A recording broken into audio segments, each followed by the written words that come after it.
Kalau orang hatinya bahagia walaupun fisiknya sakit, bisa aja tetap dalam keadaan nikmat. Seperti seorang laki-laki di zaman Abu Ubaidah bin Jarrah.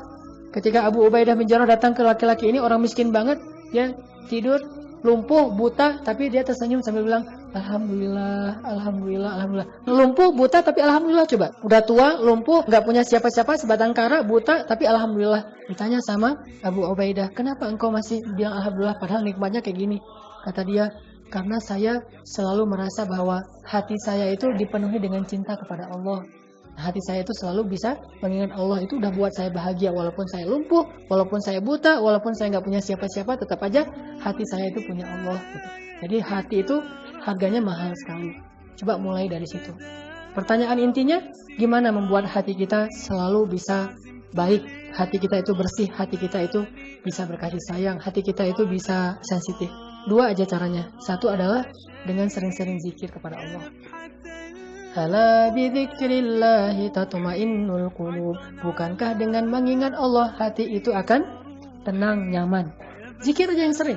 Subhanallah, subhanallah, subhanallah. Kalau bisa zikirnya itu dengan rasa penghayatan. Alhamdulillah, Allah baik banget. Masya Allah, Allah hebat banget. Subhanallah, Allah itu maha suci. La haula wala quwata illa billah. Kalau nggak ada Allah pasti nggak bisa. Terus zikir itu ngelembutin hati banget loh. Makin sering zikir, makin sering hati kita dilembutkan. Diasah, diasah, diasah. Kayak kita ngasah kayu yang awalnya kasar banget, terus diampas gitu, lama-lama kan jadi mengkilap ya. Malah lebih mengkilap daripada kaca tuh. Kalau kaca nggak pernah diasah, lama-lama kotor juga. Kayu walaupun kasar, kalau diasah terus, lama-lama kinclong juga tuh. Hati kita tuh kayak gitu. Asah aja, diasah terus dengan zikrullah. Jadi ampasnya itu adalah zikrullah. Terus diampas dengan itu. Insya Allah lama-lama menjadi bening, lembut. Paksain aja, walaupun nggak nikmat zikirnya, awal-awal emang kayak gitu, namanya tadi kayunya masih kasar kan ya, masih agak-agak kasar gitu, nggak nyaman, nggak apa-apa, terusin aja, lama-lama jadi lembut. Jadi zikir itu harus dipaksain, walaupun nggak terasa di hati, paksain aja terus. Subhanallah, Masya Allah, Masya Allah, Masya Allah, terus aja lama-lama, Masya Allah itu jadi powerful, Subhanallah itu jadi powerful, malah kita jadi merasa, kayaknya hati kita itu, kalau nggak menyebut nama Allah sih jadi kurang nyaman, pengen banget kangen menyebut nama Allah. Satu. Kedua, kalau kita pengen hati kita lembut, diasahnya dengan cara sering-sering melihat kondisi orang yang lebih susah dari kita.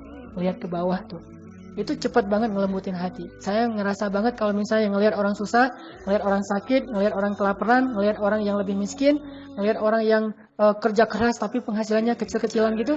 Jadi lembut banget hati kita. Dan kelembutan hati kita itu jadi buat kita empati, mau bantu mereka, dan juga buat kita lebih bersyukur sama Allah.